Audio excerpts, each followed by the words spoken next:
Ito nga ang ilang kaganapan ng Hambugera ngayong second quarter card viewing. O diba? At kung napanood nyo nga yung vlog ng Hambugera kagabi, ay hindi nga tayo nakagawa dyan ng DIY medal dahil naiwan ko nga ito sa school. Kaya naman ako nga din ay dali-daling pumasok at pagpasok ko nga Diyos ko, ito't nalimutan ko lang pala sa table, Mariosep. Kalaki-laki ay aking pa nga ding nalimutan.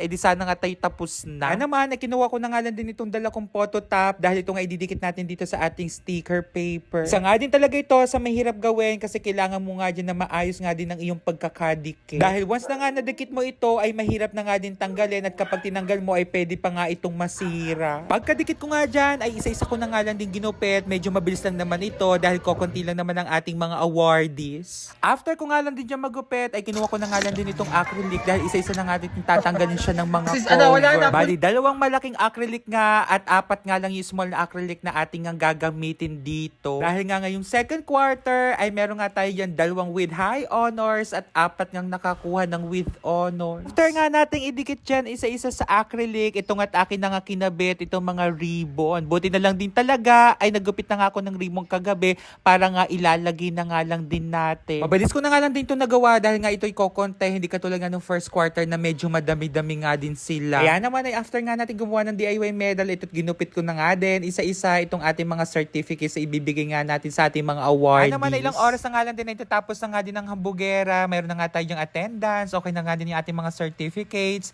Ganun din itong ating mga ribbon para sa ating mga achievers. Meron din tayong mga medals para sa ating mga honors. Meron din tayong tempo card para nga ibibigay na nga lang din natin mamaya. Part nga na ito, alam ko naman talagang excited na nga itong ating mga Junakis. Kaya naman tayo nga it mag-a-award na. Magandang buhay, grade 7. Magandang buhay, Sir Renan! So today po ay mag-a-award po tayo ng ating mga awardees ngayong second quarter. Dahil na ba kayo?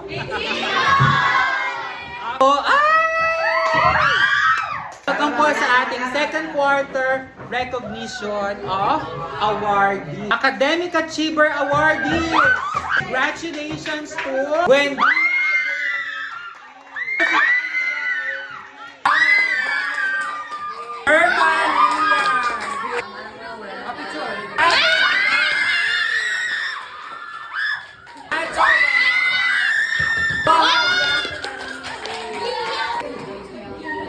Congratulations po sa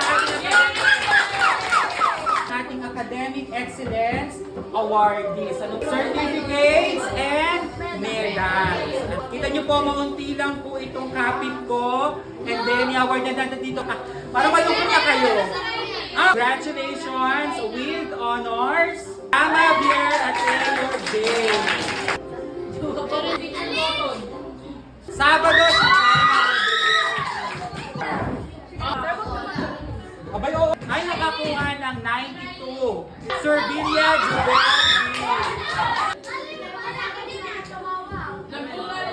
Ang kanyang average pala ay 94. Isa na lang with high honors na siya. Best in AP, Best in TLE, it mapping. Tako, Darlene, Best in Filipino, Best in Science, with high honor. For last awardee, we have congratulations to Motiadora. Best in English, in Science, ESP, AP, and mapping with high honor.